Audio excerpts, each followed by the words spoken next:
Back at it. Minute. The 1 minute.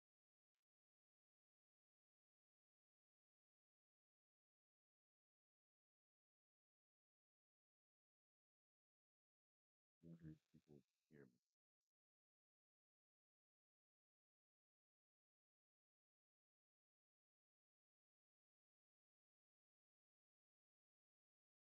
They cannot hear me.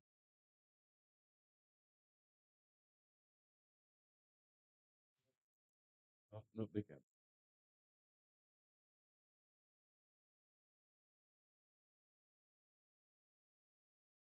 Good. Good.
wiggle, though.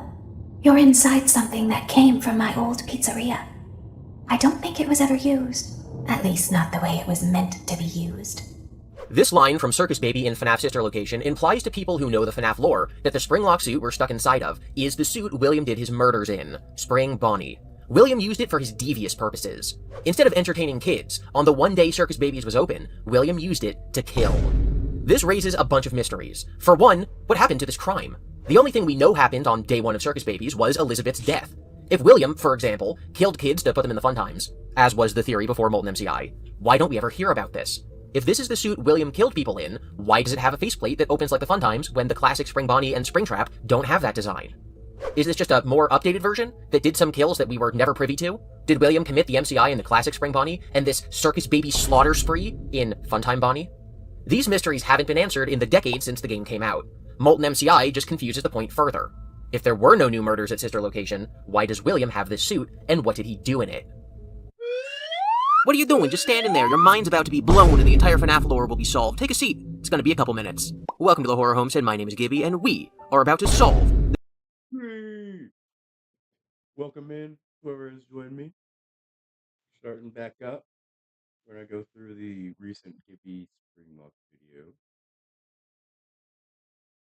And then depending on who's all here, we might sit and talk about canon and continuity. If not, we'll go into one of TD Reed's recent FNAF mystery videos. And that'll be it for the night. Starting again tomorrow with Into the Pit. The Sister Location Springlock suit. With the release of the book Didophobia, one of the Tales from the Pizzaplex short stories, we possibly got our answer. We learned that a boy named Rory was kidnapped and locked away in the Sister Location bunker. So maybe this was the suit William used to kidnap him. But even that isn't super satisfying. Sister Location closed after one day due to Elizabeth's death. The public was told it was because of gas leaks. If Rory disappeared and was never found again, wouldn't the public know? Why would William cover up Elizabeth's death with this fake gas leak story, but then let the fact that Rory disappeared be tied to his company? It seems like a patched job, done by Scott Cawthon.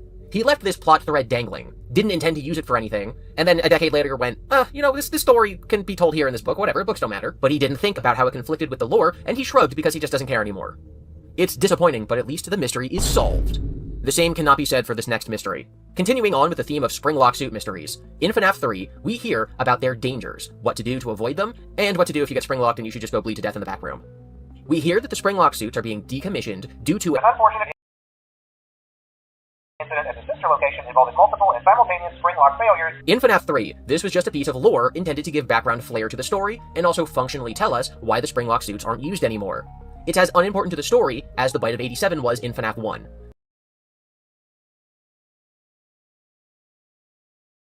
It's not something we were ever meant to see. MatPat tried to tie this to the Shadow animatronics, thinking that 2 employees were killed in Springlock suits.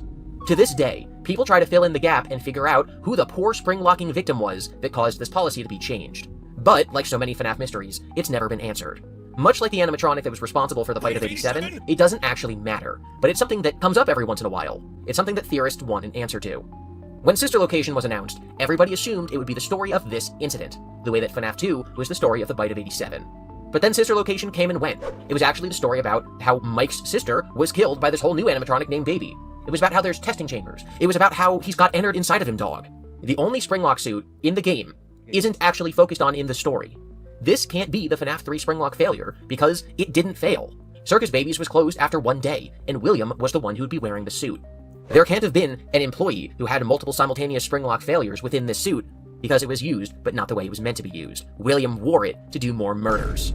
So we have a Sister Location with a Springlock suit, but it's not the Sister Location or the Springlock failure.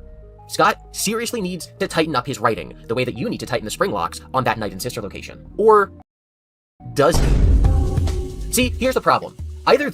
See, I was about to say, I don't think someone like Scott, who is so meticulous and protective over his ideas, his plans for FNAF, would not have a more coercive plans for the Springlock suits. They're a pretty integral part of the series.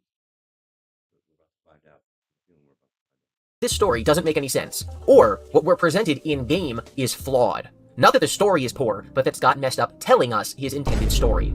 Today, we or our interpretation is what's mostly ignore the fact that Purple Guy is seemingly arbitrarily a different color in the Foxy Go Go Go minigame. Is him being pink a hint, or is it a mistake? It's a mistake. What about the text color in FNAF 4 being a different shade of yellow in The Last Night? Is this a hint or a mistake? That one's still up in the air, like we genuinely don't know. But what Faded. if I told you that one of these two voice lines about Springlock suits is a mistake? And if you look past the error, everything clicks into place perfectly, the way a Springlock suit doesn't. Speaking of clicking, you should click that like and subscribe button for more answers to FNAF mysteries you've been wondering You should go like and subscribe to Gibby. He's a great guy. I've already liked and about for subscribed. 10 years. Check it, watch it. Like, subscribe. Now, let's examine Baby's line from Sister Location. Try not to wiggle, though. You're inside something that came from my old pizzeria. I don't think it was ever used. At least not the way it was meant to be used. Too dangerous. It's just big enough for one person to fit inside, but just barely. Baby's lines, especially in this section of the game, alternate between sweet and malicious in order to keep you, the player, on your guard. We're not supposed to know if we can trust Baby. That's why her tone goes from whimsical to mysterious to sweet to being a clown. I think that the voice actress just read this in her mysterious, whimsical, sweet, malicious voice, and thus placed emphasis and tone on the wrong parts of the sentence through no fault of her own. I'm going to read the line plainly, and we'll see if you can catch what I think it was supposed to be read like. You're inside something that came from my old pizzeria. I don't think it was ever used, at least not the way it was meant to be used. Too dangerous. If you still can't hear it, I'm going to make a lateral change and see if that makes it more direct. I'm going to swap some words around and replace them with synonyms. You're inside something that came from my old pizzeria. I don't think it was ever used, at least not properly. It's too dangerous. This is a different story than what's implied in the game, but it fits what we would expect perfectly. Baby's old pizzeria is the sister location from FNAF 3. The suit wasn't used. It wasn't used by the first day of Circus Baby's being opened. It wasn't used, like, in operation, but it was probably used beforehand by staff or an employee or a teenager, which is probably what Edwin would have liked, on a training day. It wasn't used the way it was meant to be used, as in, it wasn't used properly. It malfunctioned due to the fault of the person wearing the suit. After learning of an unfortunate incident at the sister location involving multiple and simultaneous Springlock failures, the company has deemed the suit temporarily unfit for employees. It's too dangerous, so it was scrapped. Just the inflection on the line, too dangerous, could have helped the meaning. If too dangerous was too dangerous, I think we would have gotten the intended meaning. And if the previous sentence was worded a little differently, I think it would have been much more clear. In hindsight, this is incredibly obvious. What was the Springlock incident at the sister location? It was the Springlock suit in sister location that wasn't used the way it was meant to be used. Duh! I think Scott intended us to understand this. Brain. As we're sitting inside of the suit as Mike on that night, we're supposed to know that this suit has already failed. That's why it's been shoved away. This is supposed to increase tension and danger on behalf of the player, because we've heard about what the Springlock suit can do to you. But the community as a whole didn't figure this out. I mean, Unwithered Truth figured this out in his sister location video, but that's different. The wider community didn't figure this out. We've been sitting here for 10 years with these two unsolved mysteries, trying to fit them in somewhere. In my own 9-hour FNAF video, in my animated recap of the story, this was one thing I couldn't solve satisfactorily, so I didn't even try. Around this time, somebody died in a Springlock suit. But it turns out that these two mysteries answer one another. And sometimes, the Springlock failure at the sister location is just the Springlock failure in the sister location. That's my conclusion. Thank you for watching. Thank you for watching. Be sure to be nice to each other in the comments, consider supporting the creators you admire, never lose sight of the things that are important to you, and remember, Freddy stands for friendly, respectful engagement, discussion, and discourse. Seems like it's still just me. So we'll just go ahead and go on over to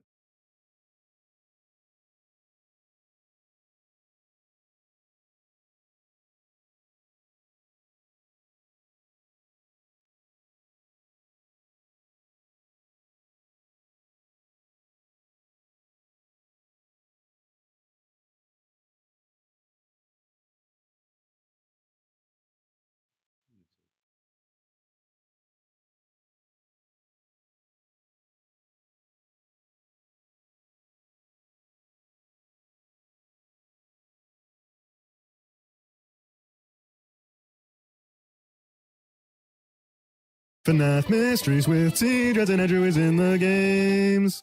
Hello there, everybody. My name is T-Dreads, and welcome back to FNAF Mysteries with T-Dreads and Andrews in the Games. Today, we have a very, very special guest. Please welcome Game Theory. Say hello. Hello. Hello. We are here to talk about a very non-controversial topic that everyone unanimously agrees upon, and that is Gregory from Five Nights at Freddy's Security Breach. I can't wait. Of course, the notoriously easy to figure out subjects in this, like in a sea full of complicated lore. This is the one that everyone agrees on. Oh, for sure, for sure. That and Midnight Motors. Okay. Okay, yeah, easy. Right. Very, very easy subject, really, obviously. So obviously, we'll go over kind of from a beginner level to a more like advanced, I never leave my house kind of level of the questions about Gregory, starting basically just with who do we think Gregory is and how did he end up at the Pizzaplex? Now, I said simple, but obviously there's already 30 different ways you can go with this. But right. When it comes to Gregory, this is sadly as simple as you can get, pretty much. Right, you've got to start somewhere, and who Gregory is feels like the obvious side. Yeah. Well, we can do a descriptor first. Really.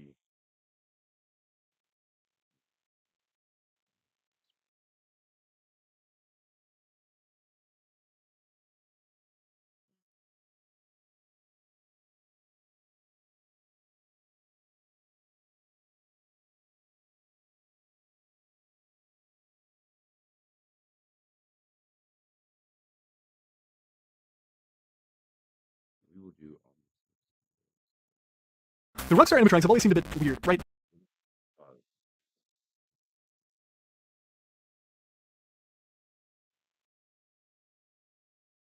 Whether it be the strange design choices or the lack of screen time, they never really fit in anywhere. They seem like another loop. We're gonna go over it and watch Omnisoap's video. He's always been a great person to show up and like my videos and talk and interact. I don't really know what video of TD Reads I'm gonna watch tonight. But if you're here, thank you for joining. I really appreciate you showing up. Loose end waiting to be solved, except they were never really given any significance in the first place other than Lefty. That was until now, because I believe that we may be able to track him down to a very specific point in time. So come with me, viewer, as we delve into what just might be the origins of the Rockstars.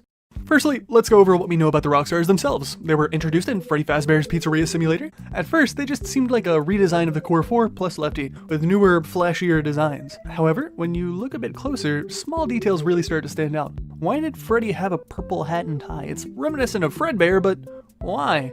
And why did each of the animatronics have 5 fingers? It's a trait we used to link with Springlock suits, but having 5 fingers doesn't necessarily mean it's a Springlock suit, just that Springlock suits have 5 fingers. Sorta an all squares or rectangles thing. Still, it seemed like an odd choice. Then there's Lefty, the oddball.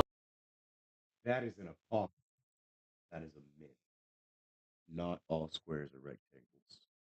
Is like we consider squares rectangles in a special like by considering them especially as rectangles. They're not actually.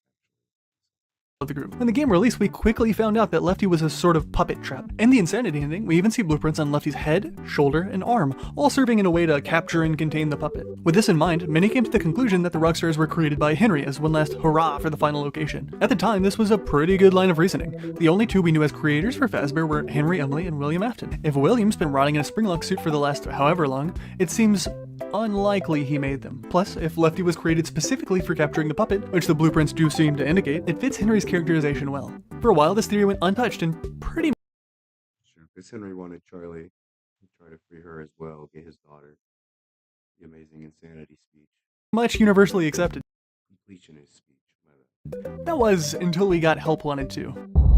Help Wanted 2 had some massive lore mysteries, but one often overlooked is Carney, who really looks like a rock star. I mean, when we first got a good look at him, some even theorized that he was Lefty. In retrospect, we know that's probably not the case, but it raises an even bigger question. Why does Carney exist all the way back in, 1983 at the latest? That is the year of the last Fall Fest that we know about, and if we assume that Pizzeria Simulator takes place in 2023, that's a big ol' 40-year gap between animatronics that share almost identical designs. Sure, it's not weird for FNAF characters to echo past designs, but this didn't seem like that. Carney doesn't feel inspired by the Rockstars, he pretty much is one just without the star branding. It seemed important, but with how little evidence for anything we had, we couldn't really try to solve anything using Carney. And for a while, that's where things ended. Carney was just another weird loose end. Interesting, but with nothing solid to back it up. And all we could do was wait. When we finally started getting promotional material for Secret of the Mimic, one of the first teasers was this. It's a silly little costume commission sheet for Murray's Costume Manor. It was actually a pretty cool idea. Fans could fill it out and make it seem like a real commission sheet. Of the many filled out forms, Steelwool retweeted exactly one. One posted by @HeroSpiritVRC, describing the details of the Rockstar animatronics. Now, Was this a masterfully subtle lore drop meant to foreshadow today's theory? No. But what it did do was jog my memory. It reminded me of a certain forgotten animatronic and planted a little thought in my head. Something along the lines of, wouldn't it be crazy if, like, Edwin made the Rockstars or something? That would be so stupid. Fast forward a few months and we got Secret of the Mimic. Everything seems as expected. That is, until I get to some carnival games that seem oddly familiar. You see, if it was just another ball throw minigame, I could understand. After all, modern FNAF isn't known for its innovative gameplay. However, this minigame seemed way too similar to the ones in Help Wanted 2. From the heckling animatronic on your right to the scoreboard on the left, even the design of the booth itself was reminiscent of the one in Help Wanted 2. The only thing that was missing was some Fazbear theming, and you've got yourself a Fazzer Blast booth. And that's when I remembered that these were showroom games, designed to show off to potential clients. And that is when everything started to click. Let's say I was already an established client of Murray's Costume Manor. Maybe I've ordered a suit or two before, but now I want something bigger. A full carnival booth for the Fall Fest, with our branding front and center and an all-new animatronic to match. Do you see where I'm going with this? We know Fazbear and MCM had ties to the annual Fall Fest. We also know Fazbear runs booths at these kinds of events, Fazcade being the big example, and those booths just happen to look and play almost identically to the ones we see built by the Murrays. And suddenly, Carney doesn't feel so random anymore. He feels like exactly what you'd expect from that partnership, a Murray-designed carnival animatronic tailored to Fazbear's brand. That reminds me of we talked about earlier with Carney about how he has the Mushman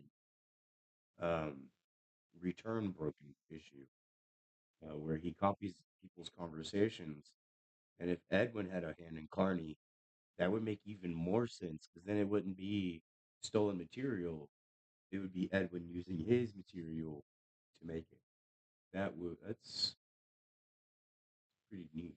I'm gonna let him know that. I'm gonna say that. If Edwin designed Carney, then he almost certainly designed the Rockstars too, given their many similarities. And that's weird. But it actually explains a lot about why the Rockstars look the way that they do. Take Rockstar Freddy for example, his purple hat and tie. That wouldn't be a random design choice, it would line up perfectly with what the current Fazbear mascot looked like at that time, Fredbear with his iconic purple accents. And the five-fingered hands? They don't mean that the Rockstars were Springlock suits, instead they were designed that way to mimic the Fazbear mascots of that era, who still carried those five-fingered proportions. And if you really want to stretch things, you could even compare the design of the Rockstars to the animatronics that we know were designed by Edwin and Fiona. So the Rockstars aren't some strange last-minute intervention by Henry and Pizza Sim, they were actually all the way back from the 70s, from the MCM. And it's not just Carney or the Rockstars. Throughout Secret of the Mimic, we find traces of other designs that won't chronologically show up again until Pizzeria Simulator. The sponsors? Already there. Blueprints for the mediocre melodies are mentioned in passing. Same with Music Man, Candy Cadet, and even Trash in the Gang. All of them exist in some form within the MCM, decades before they're ever reused, recovered, or remade for Pizza Sim. So when you take a step back, it feels less like a coincidence and more like a setup. Secret of the Mimic is deliberately, albeit retroactively, planting the groundwork for the entire cast of Pizza Sim. And if that's true, then the Rockstars being Murray creations suddenly makes a lot more sense. Now, I hear you. There are a few big problems with this theory, so let's address the elephant in the room. Or more accurately, the midnight metal monster made to muzzle the marionette, Lefty. On the surface, those blueprints from the FNAF 6 Insanity ending look like a direct counter to this theory. But here's the thing, it's not about what the blueprints show us, it's about what they don't. The only pieces that we see are specifically for puppet containment, which means it's entirely possible Henry didn't build Lefty from scratch. He could have taken a pre-existing design and altered it into what I like to call the pitch black puppet prison posing as a pizzeria performer. I almost had it. In other words, those blueprints don't really disprove the theory. They might actually fit perfectly with it. Because the only parts that we know were designed by Henry are those that mattered for his plan. This interpretation allows the Rockstars to be created by someone else while still keeping Henry's arc intact. The second main issue comes from the unreliability of the Help Wanted games. As you probably know, they're both in-universe simulations. Help Wanted 1 is framed as a game and Help Wanted 2 as a training program. On the surface, that doesn't seem like a big deal, but it really muddies the water on what we can and can't trust from these games. For instance, in Help Wanted 2, we crawl through below a gallery and sneak into parts and service. That's clearly a retelling of real events from Sister Location, just adjusted for gameplay. But in that same game, we also get something like Cinder Carousel, where you're fighting off Jacko Moon inside of a burning carousel. It's more of a mashup of ideas, a vibe piece than direct history. So the question becomes, where does Fazcade fit on the spectrum? Is it closer to Ballora Gallery, a retelling of real events dressed up for gameplay, or is it closer to Cinder Carousel, a hodgepodge of references meant to give us a general sense of things without being literal? Because clearly, Fazcade isn't a one-to-one retelling of real events. It pulls elements from FNAF. Could it not be literal? I mean, if it's referencing the carousel that caught on fire, that could be referencing Moon chasing Arnold, who's a technician, while there's a technician working on the carousel. 1 and 2, as well as designs from Security Breach. If we can't fully trust what happens inside the booth, can we trust what happens outside of it? Personally, I think so. But I could understand people disagreeing. While I do think it would be weird to arbitrarily give Carney a Rockstar design of all things, I don't think it's out of the question. If Carney turns out to be a VR-only animatronic, why give him a Rockstar design unless they're trying to signal us to look back at the Rockstars for the modern story? Just like Sun, Moon, and Eclipse hint towards future storylines and Secret of the Mimic, maybe Carney's role is to do the same, foreshadowing what's to come by pointing us toward the past. So where does that leave us? Well, for the lore as it currently stands, not much. The Rockstars being created in the past is a cool twist, but it doesn't change how we view the story as a whole. What it does help us do is set up expectations for the eventual sequel to Ruin. You see, the Rockstars have been mysteriously absent from the FNAF 6 pizzeria. This is odd because we know they were there at some point. Based on the art of the walls and the type of stage, Michael most certainly had the Rockstars in the pizzeria, so where are they now? In the books. Their endos get taken off by a cleanup crew after the fire, but the books aren't nearly as solid as they used to be when it comes to canon. So why the silence? Why no Rockstars in Ruin or Help 1 and 2? Was it just an oversight, or are they being saved for something? Maybe there's something waiting down there. In that abyss we keep hearing about. Listen, I'm not saying we will see them in the next game. What I am saying is that if we see the Mimic in a Rockstar Freddy suit, I'm gonna scream. That pretty much wraps it up, but I am curious to know what you guys think of this idea. I know some theories tend to hone in on specific details and run a bit too far with them, and maybe this is one of these situations, but I actually, we are going to go let Omni soak. So first off, well, we're going to hit that subscribe button, that like button, and let them know this was a great video.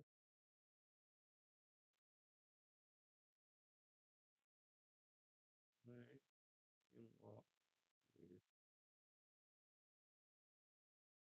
Barney being the same defect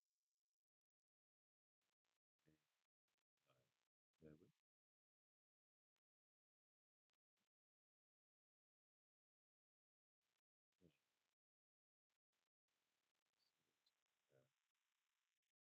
where he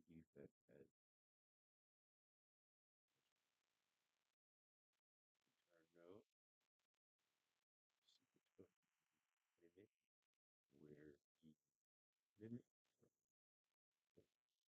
private conversation, which I think he mimicked Yona in Afton's last conversation, leading to, y'all ready for this?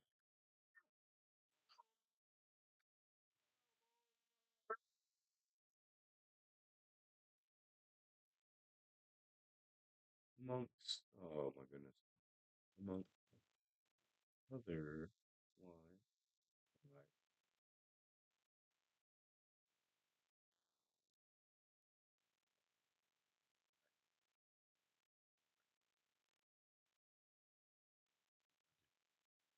go back and fix that.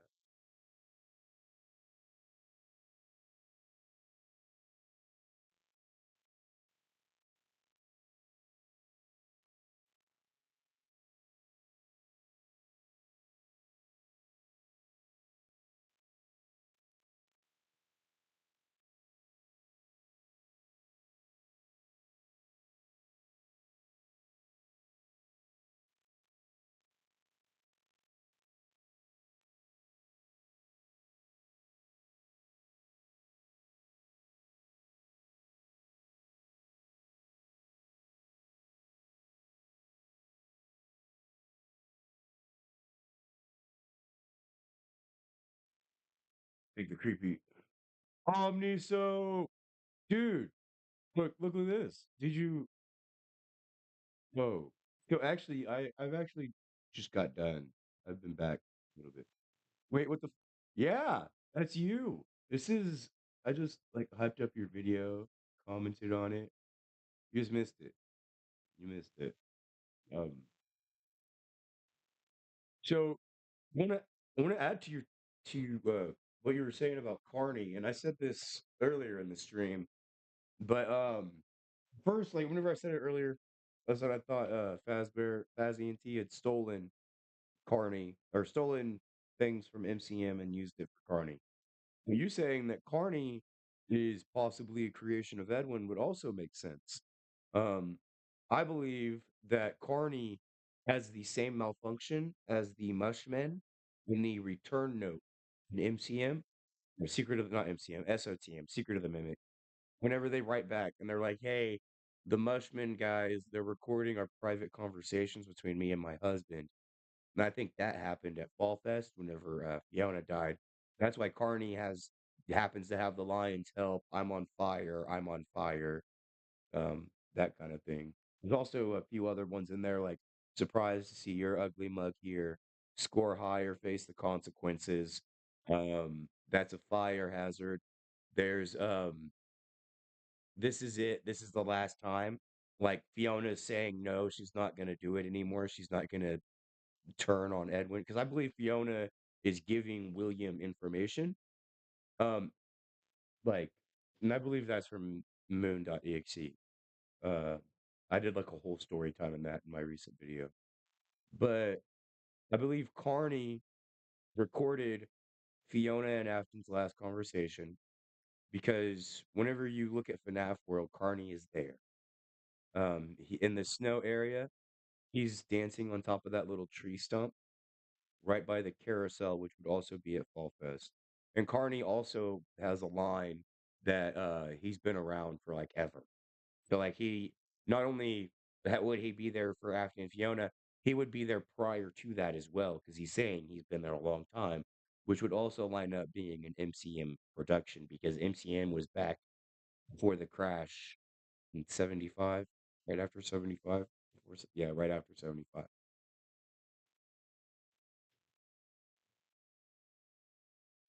Um, talk about what Unwithered Truth said because he's the goat. He talks about Fiona's rejected designs for the rock stars and the creepy designs. I think the rejected and creepy designs was whenever Fiona stopped working with Fazzy and T, and she started. And at that point, that's whenever she turned because there's actually a Miss Helper line.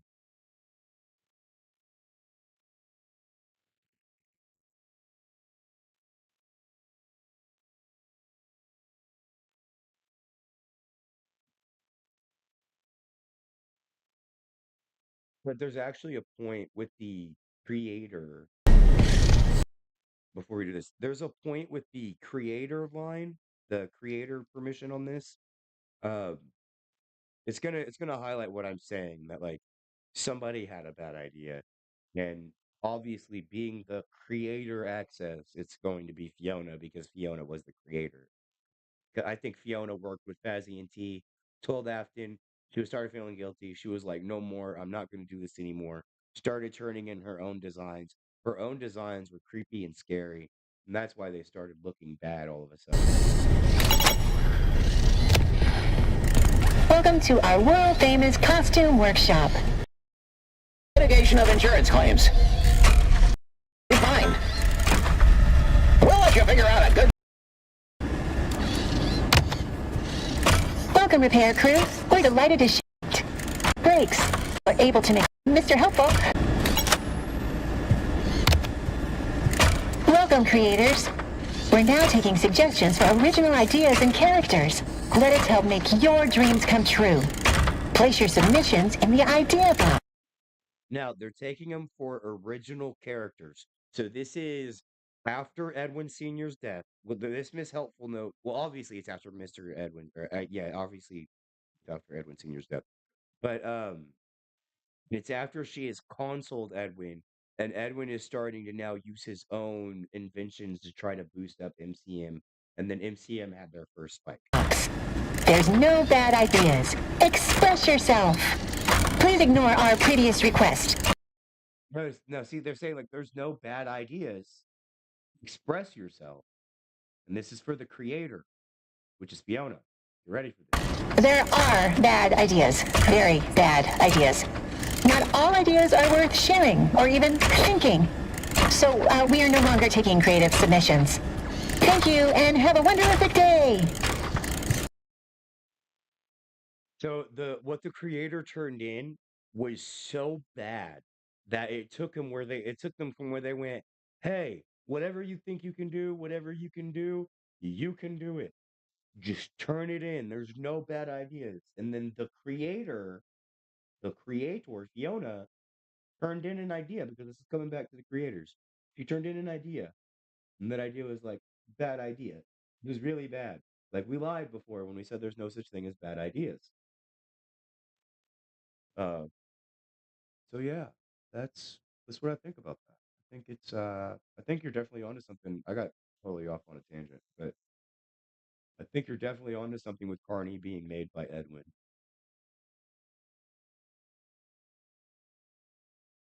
He's been around a long time. He does have the same spring suit design. He has, I believe, he has the same system flaw as the Mushmen. That he can hear and record adult conversations and play them back.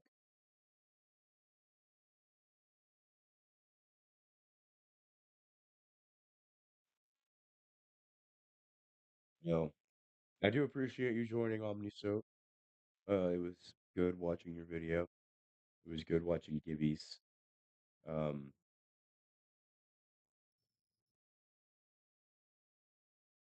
I do think I'm gonna call it. I am sorry for today being so erratic and sporadic. Tomorrow's gonna be better. We're gonna start off playing Into the Pit. You're gonna have a great day. Thank you for making it, man. It was a really well made video as well.